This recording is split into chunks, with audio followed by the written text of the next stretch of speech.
Go ahead. Suzanne Eveline de Cuba's Jordal. I was born in Switzerland. I do have Cuban blood. Both my parents were born and raised in Cuba.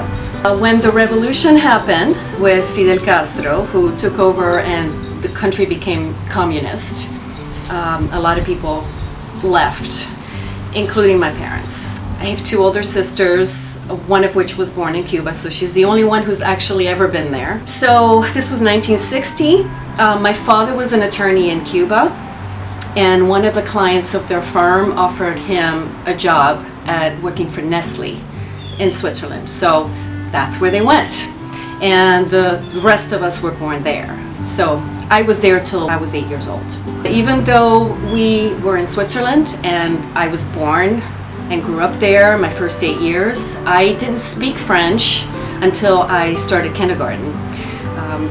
Our first language is Spanish, and our parents always spoke to us in Spanish. So starting school was extremely difficult.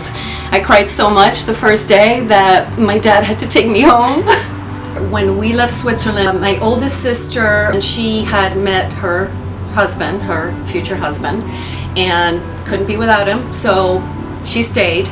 We moved to South America, to Colombia, for 4 years. While we were in Colombia, my second sister met her future husband there. So she lives in Colombia.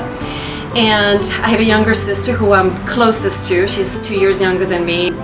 She lives in Miami. I live in Miami. Once in a blue moon, we're all together, but I can't imagine a world without my sisters. I went to college in North Carolina, a really small Catholic school there. After college, I started looking for jobs and found a job with Lancôme as a beauty advisor. So what the job was is you work at a counter. You do makeup and you sell product, and I thought, you know what, this might not be my real job, but it's better than waitressing, and I can at least look cute. I always loved fashion and beauty and things like that, so this was perfect for me. And Lancôme is a French company, and I speak French, so I thought, perfect.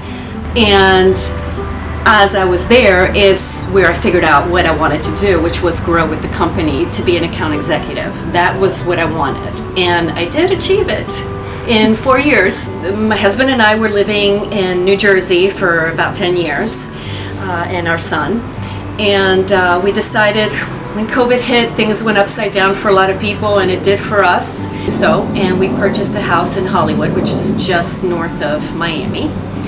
And my sister was living in a condo in Miami and really wanted to upgrade to a house. I said, you have to come to Hollywood, and it was perfect. It happened, it was meant to be, and we're literally by car 2 minutes away from each other, so we're almost neighbors. Full name, Karine Nathalie de Cubas. We absolutely adore each other. Now. When I came along, there was a few incidents of her apparently trying to get at me as a baby. I was told, yes. But, as we became more adult age, we really became close. I mean, not that we never fight anymore, but it's not but the that's same. sisterly fights, and we laugh together, we cry together, we're gonna go together. We're leaving together. And we're gonna haunt together afterwards too. We're gonna come back and haunt some people. She doesn't like to cook. I hate to cook. I somewhat enjoy cooking. So you want to describe what we're making today? Yeah, so a croûte de fromage is basically, it's just slice of bread with slices of gruyere on top, and you sprinkle with paprika, and then you broil it in the oven. So it just gets bread and cheese are very Swiss. And we'll make some Cuban coffee today. Yes. That's a must. Swiss dishes, as we mentioned, have a lot of bread and cheese. And one of the main dishes they make there, especially in the winter, because it's a very hot dish, is cheese fondue. And when they make that, we drink white wine, and we drink it in little Swiss glasses. We're little. We have to be forced to eat, basically.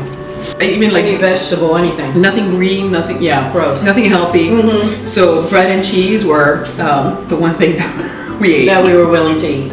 There's a friendship, there's, siblings, there's, we get each other, like the humor and all There's that. So like a full trust. Yeah, and then we feed off of each other. So one starts laughing, it triggers the other one. A lot of stupidity happens. But we did decide that when one of us goes at the end of life, we're taking the other one with us.